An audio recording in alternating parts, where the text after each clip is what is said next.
Well, everyone, you might be in a situation where you're trying to go ahead and figure out how to dry out your Switch Pro controller charging port. Now, this can happen for a couple of different reasons. The number one reason why something like this may end up happening, or the reason why you may want to do it, is if you spill something on it. Now, the first thing I would recommend doing is taking a very close look at the port itself. Now, sometimes with these ports, you might be able to see that there might be some water you might visibly see, there might be some issues going on there. So what I would recommend doing is actually going through and grabbing some sort of a napkin or a cloth of some sort and actually cleaning out the inside of that particular port. A lot of times you might end up having some issues like that.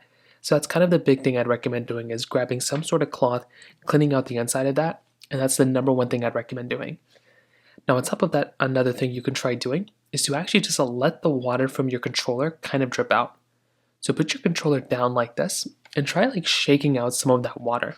Sometimes you might be able to successfully shake out some of that water, but you could also try seeing if you shake it, there's more water in that port, take that napkin, clean it out, shake it again, take that water, clean it out. That's another thing you can try doing.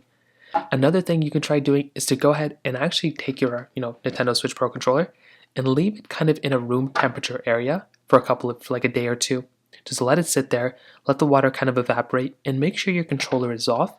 Because if your controller is on and there's water in it, that can damage a lot of the components. So that's another very big thing. Make sure your controller is just as good as you can make it.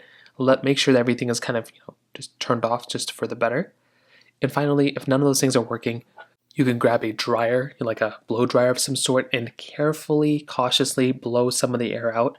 Again, don't be so close to it. You don't want to fry the components, but you can bring it kind of close and kind of dry out some of the water inside of it as well. So those are a few different ways of going about doing it. If you have any other thoughts or questions, please let me know in the comment section below.